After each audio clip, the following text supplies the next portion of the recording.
بسم اللہ الرحمن الرحیم۔ السلام علیکم ورحمۃ اللہ وبرکاتہ۔ سیرت والی سیریز میں سے نمبر 3، علم و ذکر۔ دین کا علم حاصل کرنا ہر مسلمان مرد اور عورت پر فرض ہے۔ علم کے ذریعے سے تحقیق کا جذبہ پیدا ہوتا ہے، یعنی کہ معلومات کا شوق پیدا ہوتا ہے۔ کیا صحیح ہے، کیا غلط، کیا حرام، کیا حلال، کیا جائز اور کیا ناجائز، کون سے کام ہمیں کرنا چاہیے اور کون سے کام ہمیں چھوڑ دینا چاہیے، وضو کیسے کرنا چاہیے، نماز کیسے پڑھنا چاہیے، زندگی کیسے گزارنا چاہیے، ہر ایک چیز کا ہم کو علم ہونا چاہیے۔ اللہ تعالیٰ نے کن کاموں کو کرنے کا کہا ہے اور کن کاموں کو منع کیا ہے۔ ایک حدیث شریف کا مفہوم ہے، دین کا علم حاصل کرنا ہر مرد اور عورت پر فرض ہے۔ ایک حدیث پاک کا مفہوم ہے، اللہ تعالیٰ جس بندے کے ساتھ بھلائی کا ارادہ فرماتے ہیں اسے دین کی سمجھ عطا فرماتے ہیں اور صحیح بات اس کے دل میں ڈال دیتے ہیں۔ اللہ تعالیٰ جس بندے کو 70 بار پیار کی نگاہوں سے محبت سے دیکھتے ہیں اسی کو توفیق ہوتی ہے کہ وہ دین سیکھنے کے لیے دین کی مجلس میں آ کر بیٹھیں۔ جو بندہ دین سیکھنے کے لیے نکلتا ہے تو 70,000 فرشتے اس کے پیروں کے نیچے اپنے پر بچھا دیتے ہیں اور زمین اور آسمان کی ساری مخلوق، یہاں تک کہ چرندے، پرندے، چیونٹی، سمندر میں رہنے والی مچھلیاں، بلوں میں رہنے والے جانور، زہریلے سانپ، بچھو اس کے لیے دعائے مغفرت کرتے ہیں اور اس کا یہ وقت سارا عبادت میں لکھا جاتا ہے۔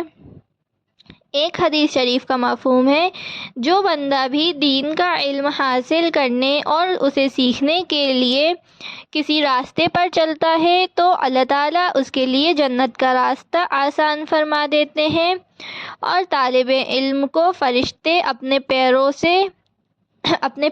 سے گھیر لیتے ہیں اور کثرت سے آ کر جمع ہو جاتے ہیں، یہاں تک کہ آسمان تک پہنچ جاتے ہیں، اور فرشتے ایسا علم کی محبت کی وجہ سے کرتے ہیں جس کو یہ طالب علم حاصل کر رہا ہے۔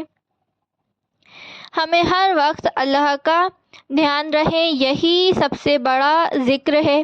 کم سے کم ذکر یہ ہے کہ فجر اور عصر کے بعد 3 تسبیح پڑھیں، ایک تیسرے کلمے کی، ایک تسبیح درود شریف کی، ایک تسبیح استغفار کی۔ ایک حدیث پاک کا مفہوم ہے، جب تک بندہ اللہ کا ذکر کرتا ہے اللہ تعالیٰ اس کو یاد کرتے رہتے ہیں۔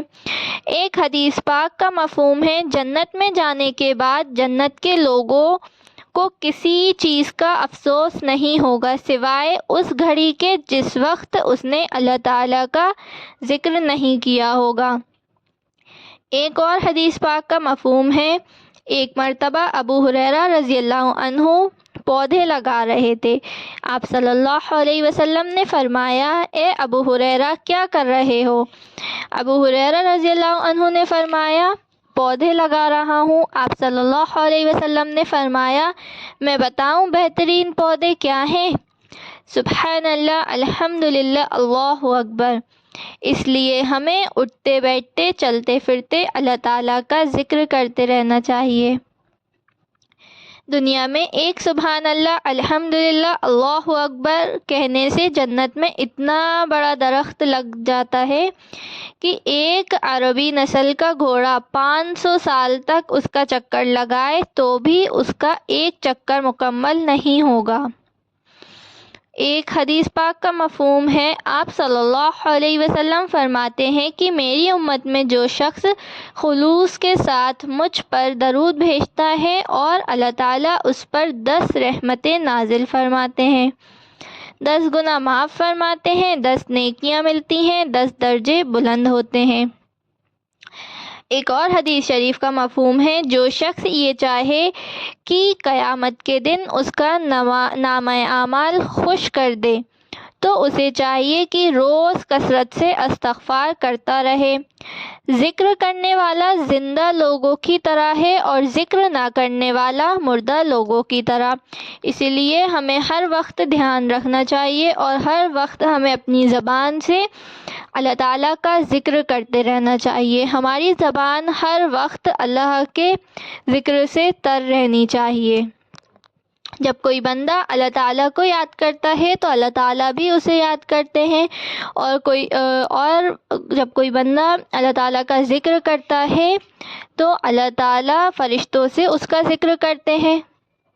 سبحان ربک رب العزت عما یصفون وسلام علی المرسلین والحمد للہ رب العالمین برحمتک یا ارحم الراحمین۔